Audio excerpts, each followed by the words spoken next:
Good morning, students. So in previous session, we have discussed regarding jump instruction, loop concept. Then we had a small discussion on how to call a subroutine. Then how there are different types of call instructions. So we have seen jump instruction, looping concept using jump instruction, conditional and unconditional jump instruction, then call instruction, and in that various types of call instruction, and how to calculate target address whenever we are calling a subroutine. So this we have discussed in previous session. Now we will be moving with the last topic of second chapter, which is timing delay in 8051 microcontroller. Basically, the amount of time required to execute any instruction is called timing delay. One instruction is executed and it's time for the next instruction to be executed. The difference between these two timings is called the delay.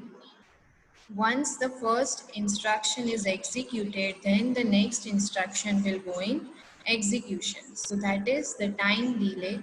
So every instruction has its specific clock cycle, and clock cycle defines, or from clock cycle we will calculate the timing delay of that specific instruction.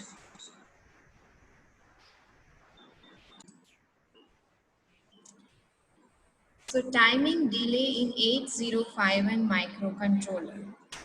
Our processor requires certain clock cycle to execute any instruction. Just the same way, we require time in hours or minutes or seconds to complete any task.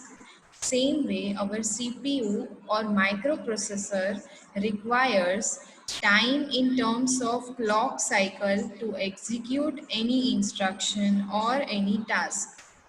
So that is nothing but machine cycle. CPU executing an instruction takes a certain number of clock cycles, and that is called machine cycle. And this length of machine cycle depends on the frequency of the oscillator we are using in 8051 microcontroller. In original 8051 microcontroller, this machine cycle lasts for 12 oscillation periods. 12 times oscillation occurs and it will be counted as one machine cycle. So this is the crystal oscillator frequency of 8051. Now one example is given to you in this slide, that is, find the period of machine cycle for 11.0592 megahertz crystal frequency. Crystal frequency has been given to you, and we all know that one machine cycle lasts for 12 oscillator period. So whatever the frequency given to you, divide that by the oscillation period. So we will get the frequency for one machine cycle, and once the frequency for one machine cycle is obtained, time period for one machine cycle you can obtain by reversing the frequency. Time is equal to 1 upon frequency. So we have already frequency of one machine cycle, we will divide it. So 1 divided by the frequency of one machine cycle will give you the time duration of one machine cycle. We have divided here the oscillator frequency by 12 because one machine cycle lasts for 12 oscillator periods, and for calculating period of a machine cycle we need frequency of machine cycle. So that we will be able to calculate by dividing the crystal frequency by the number of oscillation periods for one machine cycle. So here crystal frequency given to you was 11.0592 megahertz. So divide it by the number of oscillation period, which is 12. So it will give you answer 9 to 1.6 kilohertz. So this is the frequency of one machine cycle. But what is asked to you is find the period or the time duration of machine cycle. So once we have the frequency of machine cycle, to obtain period of machine cycle, you can divide it by the 1 divided by frequency. So 1 divided by 9 to 1.6 kilohertz will give answer 1.085 microseconds. So this is the duration or period of machine cycle. Now, let's have some more examples. See, this topic is very important. One question is surely asked in exam. So, all of you please attention. Please pay attention here. And we will have a few numericals so that you get a clear idea about how to calculate timing delay in 8051 microcontroller. So the next question displayed on the screen is for 8051 system, crystal frequency given to you is 11.0592. See, this data will be always given in the question, so no need to remember it. You have to find how long it takes to calculate or to execute any instruction. We have to find the duration to execute any instruction. The instruction sets are given to you. First instruction given to you is move instruction. Now move instruction will directly load the data into register. So here it will require only one machine cycle. So one machine cycle multiplied by the duration which we have calculated in the previous slide. Time duration for one machine cycle we have calculated in previous slide, which is 1.085 microseconds. Same data we will use here because the frequency given to you is same, which was given in last example. So the time duration of one machine cycle will be same, which we calculated in last slide. So 1 multiply by 1.085 microsecond. So it will be 1.085 microseconds. So this will be the time taken to execute move instruction. A instruction is given to you as move R3 comma hash 55. So this instruction will be executed in time 1.085 microsecond. Now, the next instruction given to you is DEC-R3, decrement R3 register data. So this instruction will also take the same one machine cycle. So one machine cycle by the multiply by the time taken to execute that instruction, which is 1.085. So again it will take 1.085 microseconds. Now, the third instruction given to you is DJNZR2 target. Now, what is DJNZ? Decrement and jump if non-zero. Decrement and jump if R2 register content is non-zero. If R2 register content is decremented and if it is non-zero, then you have to jump to the target address given to you. Instead of target, you will be given some address where you have to jump. So this instruction is decrement and jump if the register content is non-zero. You will jump to the target address specified. So this instruction will take two machine cycle. First you have to decrement the data, then you have to check whether it is non-zero. If it is non-zero, you have to jump to the next location. So this will take two machine cycle to implement or to execute.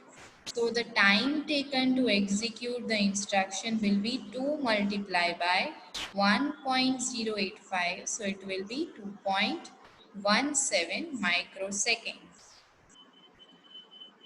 Now the next instruction is L jump. L jump will again take 2 machine cycle, the same way which we discussed in previous example of DJ and Z. First, it will calculate the target address where you have to jump, and then in the next clock cycle, it will shift to that location. So again, it will take 2 clock cycles, so 2 multiplied by 1.085. So in D instruction, you will have time to execute long jump is 2.17 microsecond. Same will happen in short jump. SJMP is nothing but short jump. So again it will be taking same as long jump. So 2 machine cycles. So 2 multiplied by 1.085, it will give you 2.17 microsecond. Now NOP means no operation. If you want to keep the clock cycle empty, or if you want to make it run as in no operation you want to perform, then NOP instruction is used. NOP instruction stands for no operation. So again, no operation means one clock cycle will go blank. It will go empty without performing any operation. So again, this will also take one machine cycle, because in NOP you have to do nothing. Just wait for one clock cycle. After one clock cycle passes, you can shift to the next instruction. So in NOP instruction, time taken to execute is 1 multiplied by 1.085. So it will be total 1.085 microsecond. Now last instruction G.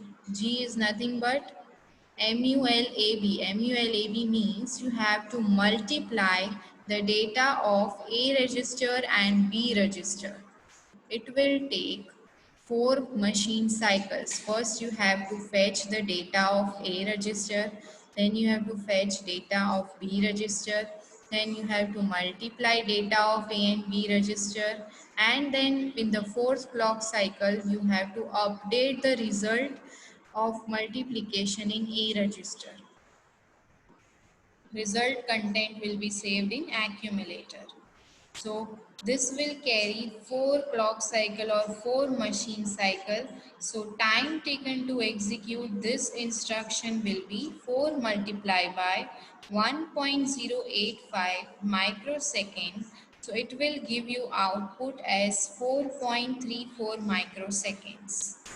So this way, for every instruction set, you have to calculate the total amount of time to execute any instruction. Based on the time taken to execute a single machine cycle and number of machine cycles given to you, you have to multiply the data and you have to find the total time to execute any specific instruction. Few more examples are given here. In exam, such type of questions are frequently asked. One program will be given to you and you have to calculate the time delay for that program. Then how you will calculate? So the simple method I will show you here. Let's first read the question. You have to find the size of the delay in following program, and if the crystal frequency given to you is 11.0592 megahertz. Now just you see the delay loop. You have to find the size of delay only. Question given to you is find the size of delay in following program. So just look at this program, timing delay program. In timing delay program, move instruction will take how many machine cycle? It will take one machine cycle. DJ and Z takes how many machine cycle? It takes two, which we have already discussed in previous slide. Move takes one machine cycle. DJNZ, that is decrement and jump if non-zero, will take two machine cycles. So this we have written. Now RET is return back to the address from where you started executing. So this will again take two machine cycles, and how we are going to calculate the timing delay for this? See, this delay loop is going to run 200 times. So it will be multiplied by, so this instruction is going to run 200 times until R3 is decremented. So this instruction will run 200 times due to loop of R3 register.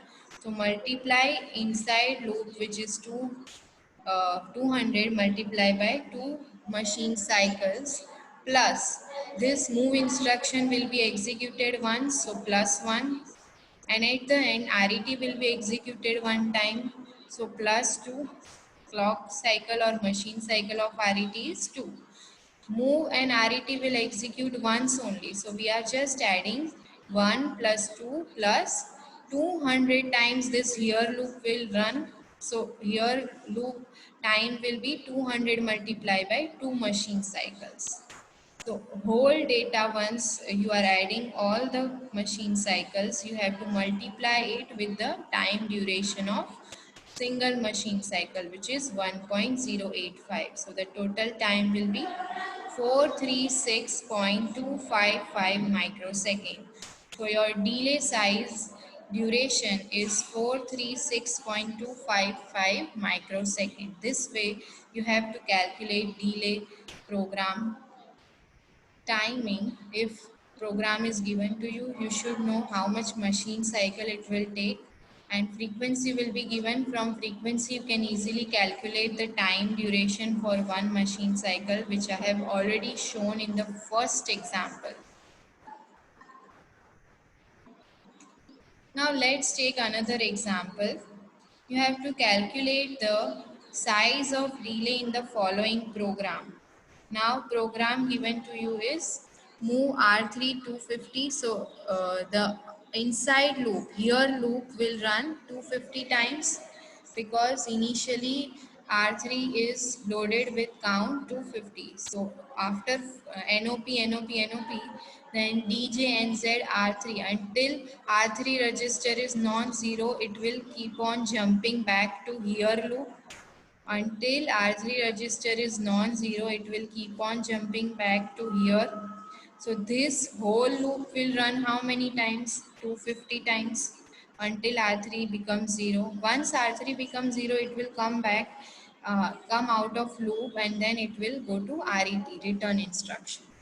So this loop from here to here, it will run 250 times. So 250 multiply by how many machine cycle for NOP? 4 NOP are there, so 4 times 1. So 250 multiply by 1 plus 1 plus 1 plus 1. And how much DJ and Z takes? It takes 2 machine cycles, so plus 2. So this loop will run 250 times. So 250 multiply by 1 plus 1 plus 1 plus 1 plus 2, and finally multiply by 1.085. So this is the time duration of only here loop. Now we have to add it with move and RET. So move instruction will take one machine cycle, RET will take three machine cycle, two machine cycles. So 1 plus 2 is 3. So 3 multiply by 1.085. So adding this value and the here loop value, timing delay inside here loop plus the loop outside.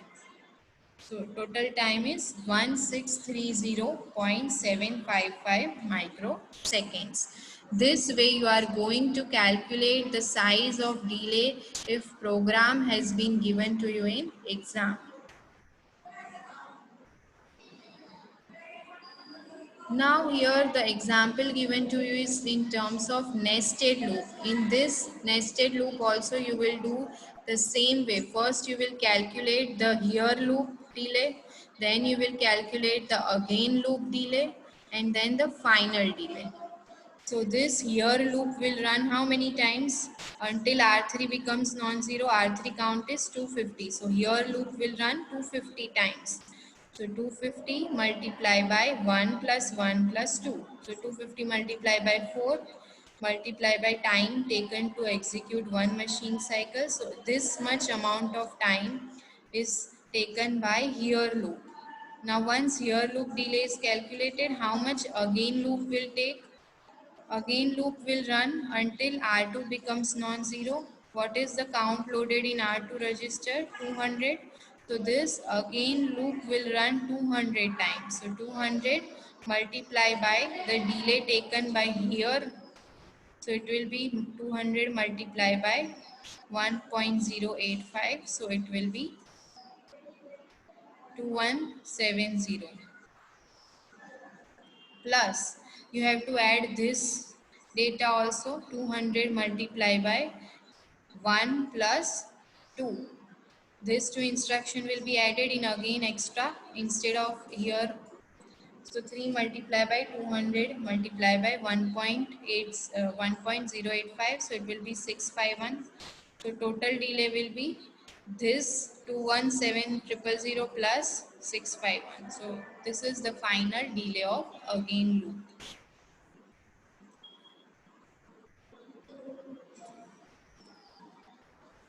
Now, which are the factors which affect the accuracy of delay?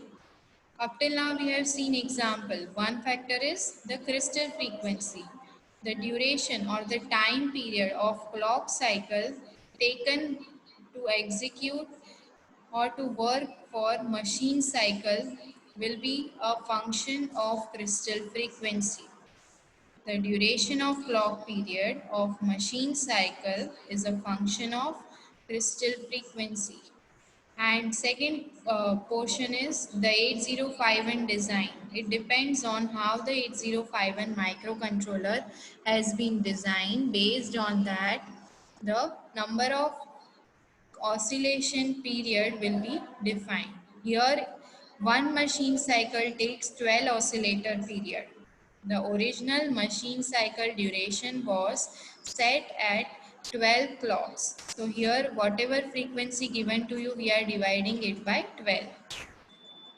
Few examples are given to you here.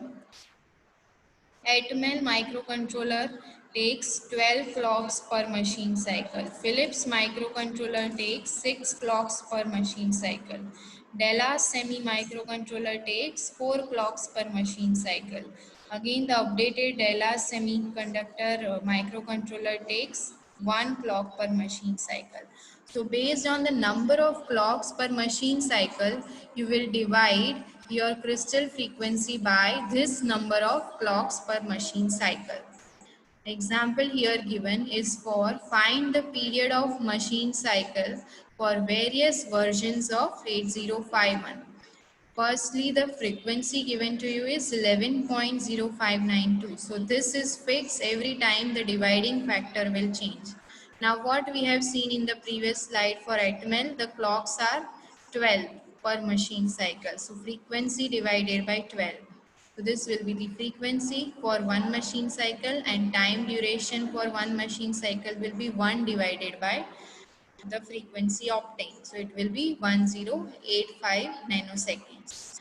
Now second B portion is for the Philips microcontroller. It takes 6 clocks per machine cycle.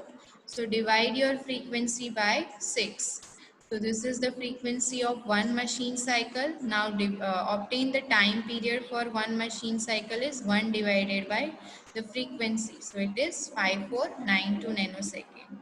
So this is the time period for one machine cycle in Philips microcontroller. Third example is for Della semiconductor microcontroller. So it takes 4 clocks per machine cycle. So you divide your frequency by 4 and whatever frequency is obtained from that calculate time period. Same will be done for last one. And now the instruction is given to you and two different microcontrollers are given to you. You have to calculate the total time delay or total time taken to execute the instruction. So move instruction 8051 takes 1 machine cycle, 1 multiplied by 1085. While in DSC, Dallas Semiconductor, it takes 90 seconds. We have already calculated here. So it will take 2 clock cycles, so 2 multiplied by 90. So you have to simply just see the machine cycle given to you and respective timing delay of controller you have to multiply with it. Let's take this example, MULAB. MULAB in 8051 takes 4 machine cycle. So 4 multiplied by time taken for 1 machine cycle in 8051 is 1085, which we have already calculated. You can see here in 8051. So 4 multiplied by 1085. So MUL in 8051 will take 4340 nanoseconds, while in DS89C4 it will take 9 machine cycle. 9 multiplied by 90, it will just take 810 nanoseconds. 90 nanoseconds we have already calculated here. We have taken data from here only. So this way, based on the controller design, the timing delay will vary. So you have to just follow the data and multiply it with the number of clock cycle to calculate the total time duration. So these examples are very important. Please do refer it and solve all the examples which I have given in the slides here. Your today's task is to solve all examples of timing delay given in this video by yourself. Thank you.